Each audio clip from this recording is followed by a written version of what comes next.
ಭೂಮಿಯಿಂದ 1500 ಅಡಿ ಎತ್ತರದಲ್ಲಿರುವ ಕಾರಿಂಜೇಶ್ವರ ದೇವಸ್ಥಾನ ಭೂ ಕೈಲಾಸವೆಂದೇ ಪ್ರಸಿದ್ಧಿ ಪಡೆದಿದೆ.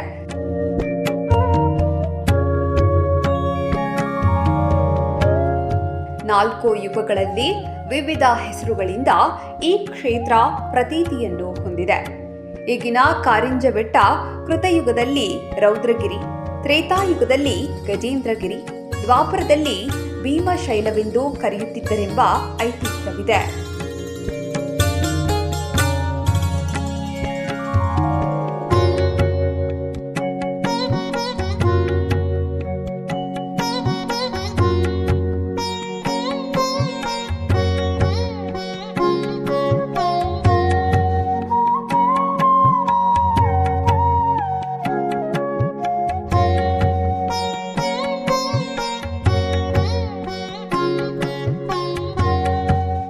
ಇಡೀ ಬೆಟ್ಟ ಪ್ರದೇಶ ಸುಮಾರು 53 ಎಕರೆ ಪ್ರದೇಶದಲ್ಲಿ ವ್ಯಾಪಿಸಿದೆ. ಈ ಕ್ಷೇತ್ರವನ್ನು ಕೊಡ್ಯಮಲೆಯ ದಟ್ಟ ಅರಣ್ಯ ಆವರಿಸಿಕೊಂಡಿದೆ.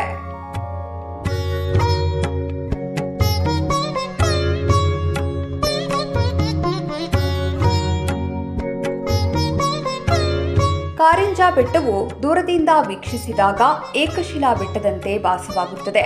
ಶಿವನಿಗೂ ಪಾರ್ವತಿಗೂ ಪ್ರತ್ಯೇಕ ದೇವಸ್ಥಾನವಿರುವುದು ಇಲ್ಲಿನ ವೈಶಿಷ್ಟ್ಯ. ಗುಡ್ಡದ ನಡುವೆ ಪಾರ್ವತಿ ಹಾಗೂ ಗುಡ್ಡದ ತುತ್ತ ತುದಿಯಲ್ಲಿ ಶಿವನಿಗೆ ಶಿಲಾಮಯ ಗರ್ಭಗುಡಿಯಿದೆ.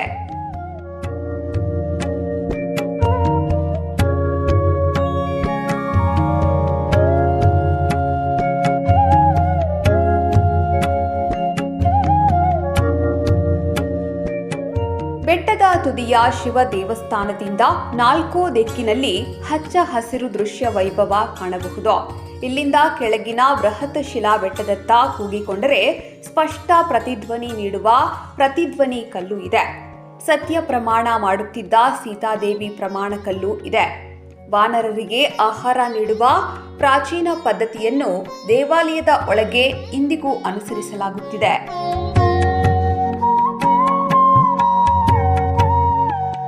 ಕೃತಯುಗದಲ್ಲಿ ಋಷಿ ಮುನಿಗಳು ಈ ಸ್ಥಳದಲ್ಲಿ ತಪಸ್ಸು ಮಾಡಿ ದೇವರನ್ನು ಪೂಜಿಸುತ್ತಿದ್ದರು. ಆ ಕಾಲದಲ್ಲಿ ಸತ್ಯ ಹರಿಶ್ಚಂದ್ರ ದೇವಾಲಯ ನಿರ್ಮಿಸಿದ. ತ್ರೇತಾಯುಗದಲ್ಲಿ ರಾಮ ಮತ್ತು ಸೀತೆ ಇಲ್ಲಿಗೆ ಭೇಟಿ ನೀಡಿದ್ದರು. ಸೀತಾ ಪ್ರಮಾಣ ಕಲ್ಲು ಎಂದು ಕರೆಯಲ್ಪಡುವ 2 ಕಲ್ಲು ಇದಕ್ಕೆ ಪುರಾವೆಯಾಗಿ ಕಾಣಸಿಗುತ್ತದೆ. ಆಗ ದಿಲೀಪ ರಾಜ ಈ ದೇವಸ್ಥಾನ ಪುನರ್ ನಿರ್ಮಾಣ ಮಾಡಿದ. ದ್ವಾಪರ ಯುಗದಲ್ಲಿ ಶ್ರೀಕೃಷ್ಣ ಮತ್ತು ಪಾಂಡವರು ಈ ಪ್ರದೇಶಕ್ಕೆ ಭೇಟಿ ನೀಡಿದರು. ಆಗ ಭೀಮಸೇನ ದೇವಾಲಯ ಕಟ್ಟಿದ. ಅಂತಿಮವಾಗಿ ಕಲಿಯುಗದಲ್ಲಿ ಏಕಲ ಎಂಬ ಬೇಡರ ರಾಜ ದೇವಸ್ಥಾನ ನಿರ್ಮಿಸಿದ ಎಂಬ ಐತಿಹ್ಯವಿದೆ. ಬೇಡರ ಮಹಿಳೆ ಗುಡ್ಡದ ಮೇಲೆ ಕತ್ತಿಯಿಂದ ಅಗಿಯುವಾಗ ಕಲ್ಲಿನಿಂದ ರಕ್ತ ಬಂತು. ತನ್ನ ಮಗನ ನೆನಪಾಗಿ ಕಾರಿಂಜ ಎಂದು ಕೂಗಿದಳಂತೆ. ಮುಂದೆ ಅದು ಶ್ರೀ ಕಾರಿಂಜೇಶ್ವರ ಎಂದು ಪ್ರಸಿದ್ಧಿಯನ್ನು ಪಡೆಯಿತು ಎಂಬ ಕಥೆಗಳಿವೆ.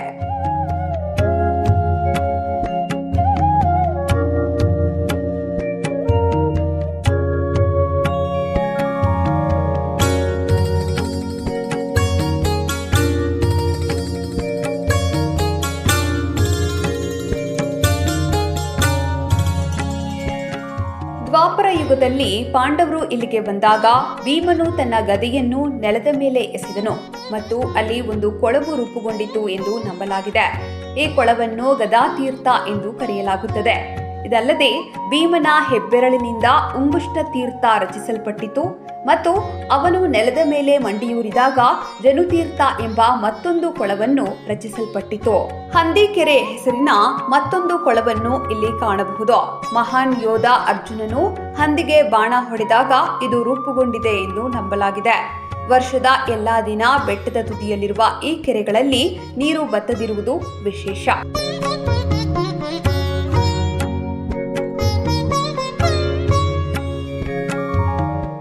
ದೇವಾಲಯವನ್ನು ತಲುಪಲು ಸುಮಾರು 500ಕ್ಕಿಂತಲೂ ಹೆಚ್ಚು ಮೆಟ್ಟಿಲುಗಳಿವೆ. ಶಿವ ದೇವಾಲಯವನ್ನು ಜೈನ ಹಾಗೂ ವೈಷ್ಣವ ಶೈಲಿಯಲ್ಲಿ ನಿರ್ಮಿಸಲಾಗಿದೆ.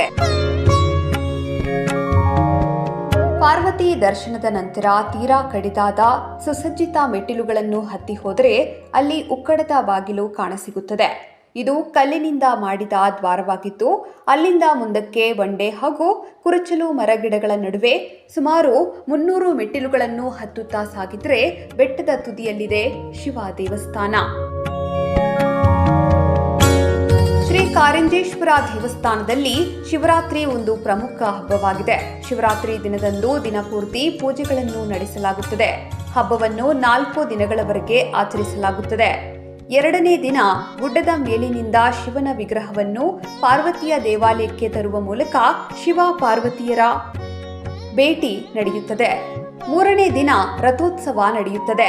ಈ ದಿನ ವಿಗ್ರಹಗಳನ್ನು ದೇವಾಲಯದ ಸುತ್ತಲೂ ಮೆರವಣಿಗೆಯಲ್ಲಿ ಸಾಗಿಸಿ ನಂತರ ರಥದಲ್ಲಿ ಕುಳ್ಳಿರಿಸಲಾಗುತ್ತದೆ.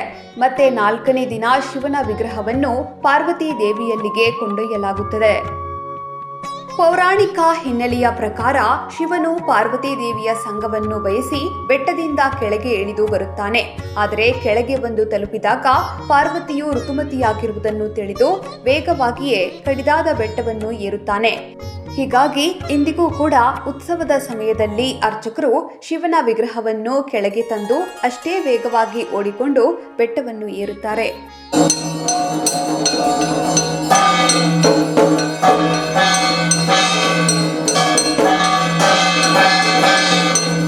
ಅರ್ಚಕರು ಓಡಿಕೊಂಡೇ ಬೆಟ್ಟವನ್ನು ಏರುವಂತಹ ಸನ್ನಿವೇಶವು ಈ ಸ್ಥಳದ ಪವಾಡ ಶಕ್ತಿಯಾದ ಶಿವನ ಪ್ರಭಾವವನ್ನು ತಿಳಿಸುತ್ತದೆ.